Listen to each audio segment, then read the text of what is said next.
우리의 삶이 주님의 기쁨, 주의 마음을 시원케 하는 이 하루 되기를 주님의 이름으로 축복합니다. 아멘. 말씀이 나의 삶의 은혜가 되고 능력이 되려면 이 말씀이 현재 나의 삶에 실제적으로 어떤 의미가 있는가를 깨달아야 하는데요.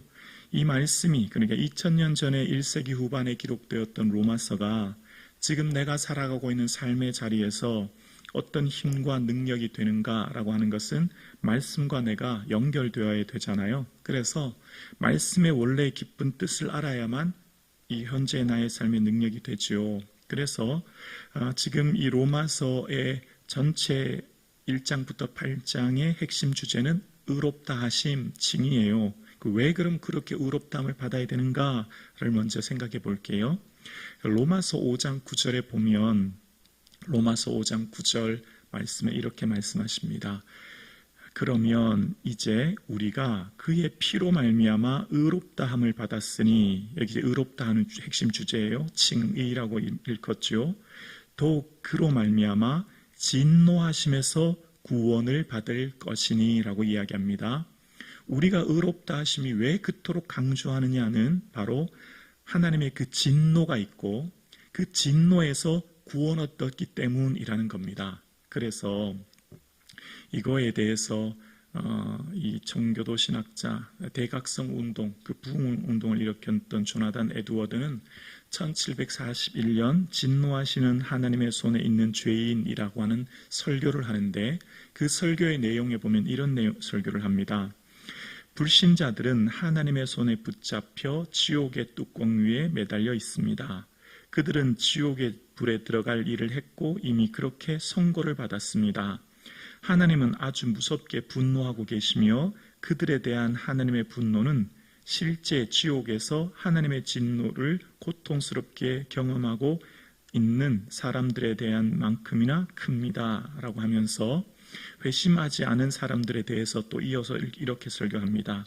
그 비참한 세계, 그 유황불이 타고 있는 불못이 여러분의 발밑에 펼쳐져 있습니다. 하나님의 진노의 불꽃으로 활활 타고 있는 무서운 구덩이가 있습니다. 라고 설교하고 이야기합니다. 그러니까 하나님의 진노를 알아야 의롭다 하심이 얼마나 귀하다는 걸 알게 되는데, 그 하나님의 진노 앞에 어떤 누구도 거부할 수 없고 막을 수 없고 그 진노 앞에 선 자는 의롭다 칭함받은 자만 구원을 얻게 되는데, 그렇지 않은 자들에 대한 그 지옥의 형벌, 그 유황불, 그 비참한 세계에 대해서 설교합니다.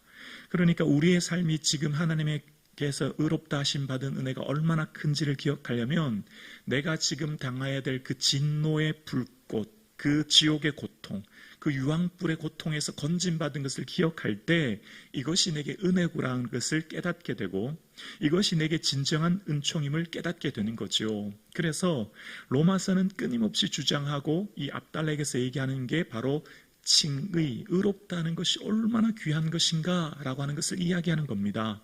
왜죠? 이 땅에서 인생이 전부가 아닌 하나님 앞에서의 그 심판이 있고 그 심판에 있을 의롭다 하심 받은 자 아닌 불의한 자에게 내려질 그 심판이 얼마나 무섭다고 하는 것을 기억하라는 것입니다.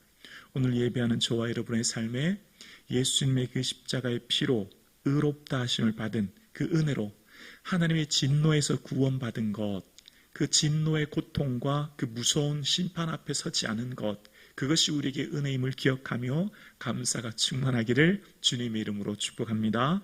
그렇게 하나님의 놀라운 은혜를 받았던 이스라엘, 이스라엘은 하나님의 특별한 특권을 받았는데요. 그것은 하나님의 말씀을 받은 사람들이었습니다. 그런데 하나님의 말씀을 받은 이스라엘이 말씀에 불순종하여 심판받는 존재가 되었던 것이죠.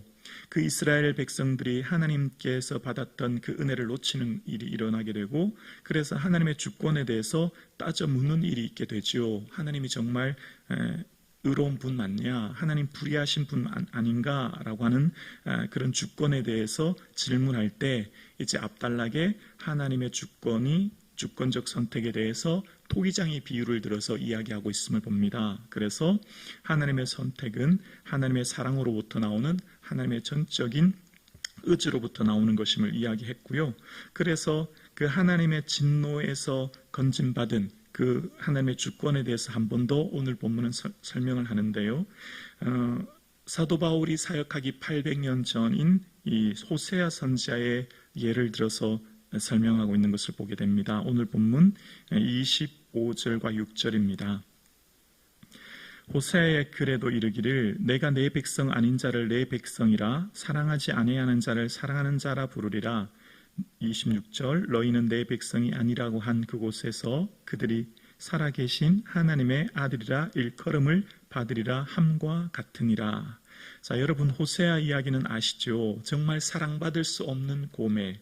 그런데 이 호세아가 부정한 여인과 함께 결혼했잖아요. 근데 그런 방탕한 행동을 계속합니다. 집을 또 나가죠. 근데 또 데려와요. 근데 또 나가면 또 데려오지 않습니까?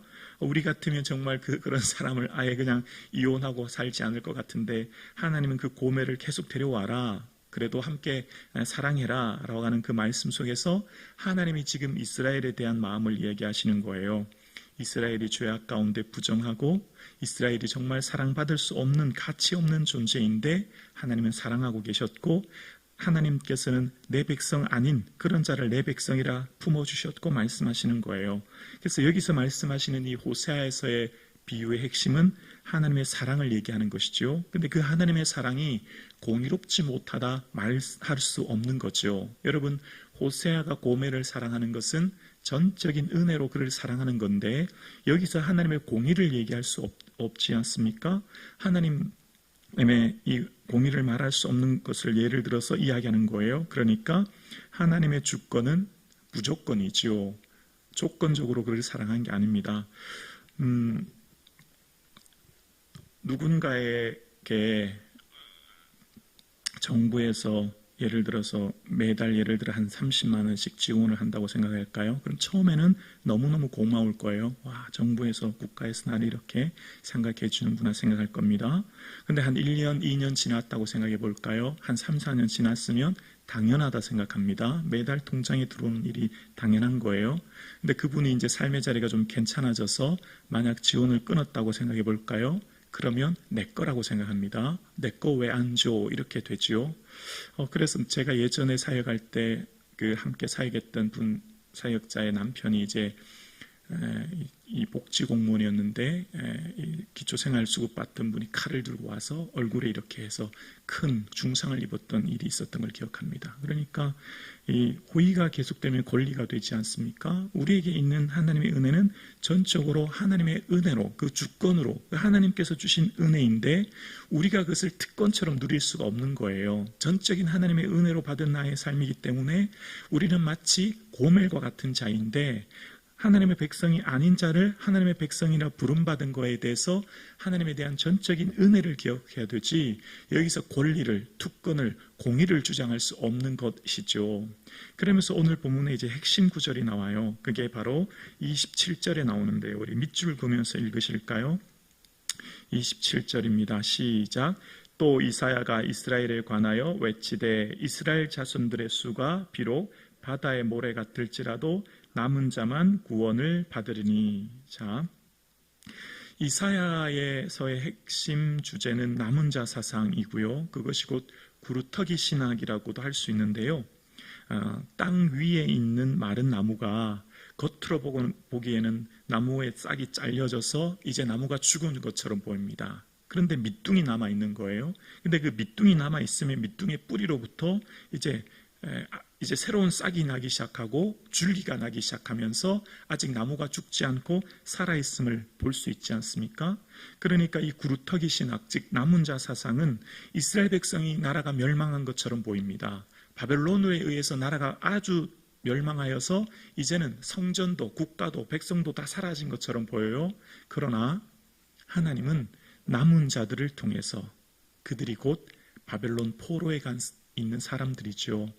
바벨론 포로에 가 있는 그 남은 자들을 통해서 마치 죽은 것 같은, 나라가 멸망한 것 같은, 마치 없어진 것 같은 그 이스라엘 백성들의 국가가 이 남은 자로부터 계속 이어지고 있는 겁니다.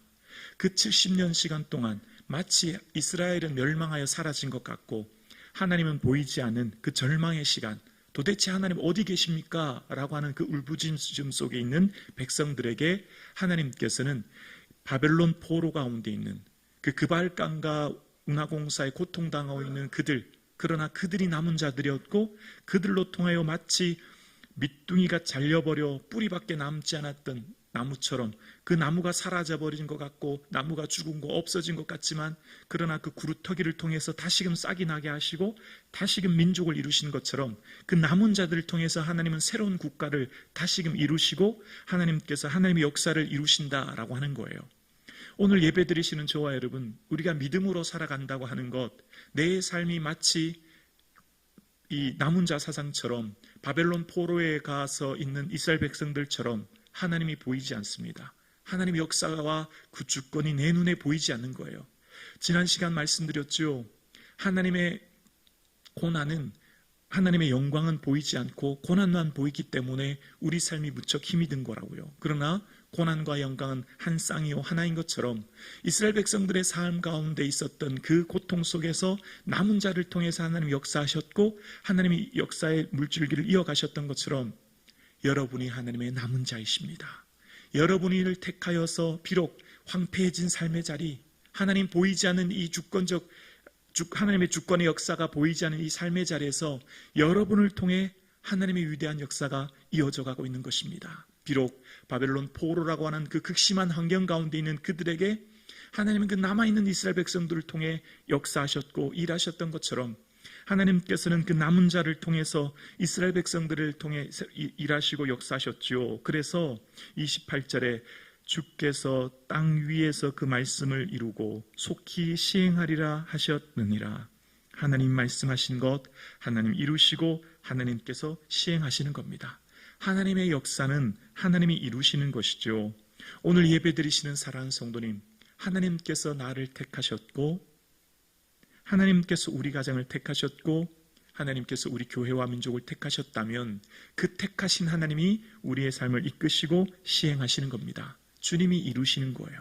지금 비록 내 눈에 보이는 황폐한 삶의 자리가 있을지라도 그러나 하나님은 남은 자를 통해 바벨론 포로 가운데 있는 그 발강가에 있는 그 울부짖는 그 남은 자를 통해 다시금 70년 후에 그들을 통해 하나님은 새로운 시온이라고 하는 이스라엘 국가를 이루셨던 것처럼 오늘 예배하시는 저와 여러분을 통해 여러분은 하나님의 남은 자이십니다. 여러분을 통해 하나님의 그 위대한 뜻과 그 영광이 지금 흘러가고 있는 것입니다. 그래서 하나님께서 일하시는 그 놀라운 영광을 바라볼 수 있기를 주의 이름으로 축원합니다. 예수님께서는 늘 내가 영광을 받으러 예루살렘에 올라간다 말씀하시고 내가 영광을 받을 때가 다가왔다 말씀하셨고 계속해서 예수님은 영광을 말씀하셨어요. 예수님의 영광은 뭐죠? 십자가였지 않습니까? 여러분은 지금 영광의 삶을 살고 계신 거예요. 아멘이십니까?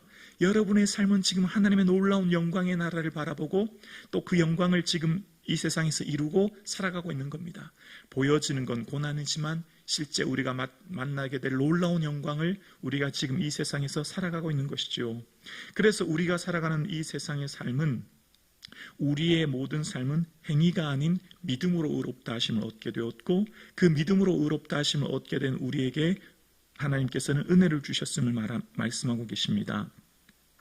29절에 또한 이사야가 미리 말한 바 만일 만군의 주께서 우리에게 씨를 남겨두지 아니하셨더라면 우리가 소돔과 같이 되었고 고모라와 같으리라 함과 같으니라. 남은 자 사상, 그 남은 자처럼 씨를 남겨두지 않았으면 완전히 나라가 소돔과 고모라처럼 멸망했을 텐데 하나님께서는 그들을 통해 일하셨음을 얘기하고 있습니다. 그러면서 그들에게 주신 의는 행위가 아닌 믿음임을 얘기하고 있죠. 30절과 31절입니다. 그런즉 우리가 무슨 말하리요? 의를 따르지 아니한 이방인들이 의를 얻었으니 곧 믿음에서 난 의요. 31절 의의 법을 따라간 이스라엘은 율법에 이르지 못하였으니 하나님께서 주신 그 의는 행위가 아닌 믿음으로 얻게 되었고 그것은 이스라엘뿐만 아니라 이 믿음이 이제 이방인까지 이르게 된 것입니다. 그런데 이스라엘은 그들이 율법으로, 그러니까 율법에 대한 순종으로 구원을 얻었다고 하니까 십자가는 더 이상 필요가 없는 것이 되죠. 그러면 십자가가 뭐가 됩니까? 부딪히는 돌이 되는 겁니다. 십자가가 더 이상 그들에게 의미가 없는 것이죠. 그래서 그들의 삶은 행위가 아닌 믿음으로 구원을 얻었다고 하는 것을 이후에 이야기하고 있는 것을 보게 됩니다. 오늘을 예배드리시는 사랑하는 성도님, 여러분은 하나님께서 세상에 남겨두신 하나님의 남은 자이십니다. 겉으로 보기에는 다 말라 비틀어진, 어쩌면 나무 싹이 잘라져서 죽은 나무처럼 보이는 그 구루터기가, 그러나 그 밑둥에 남아있는 뿌리를 통해 새로운 싹이 나고 줄기가 나서 새로운 나무가 성장하는 것처럼, 지금 현실 가운데서는 하나님의 역사가 보이지 않고 하나님의 능력이 보이지 않아 내 삶이 황폐한 것처럼 보일지라도, 하나님께서는 여러분의 삶을 통해서 하나님의 사람으로 세워주셨고 믿음을 주셨고 사명을 주셔서 하나님의 그 위대한 역사를 지금 이루어가고 계심을 우리는 믿습니다. 비록 내 삶에 보이는 것이 고난밖에 없을지라도 그 고난의 다른 이름이 영광인 것을 기억하며 오늘 이 삶의 자리를 기도로 말씀으로 세워갈 수 있기를 주님의 이름으로 축원합니다.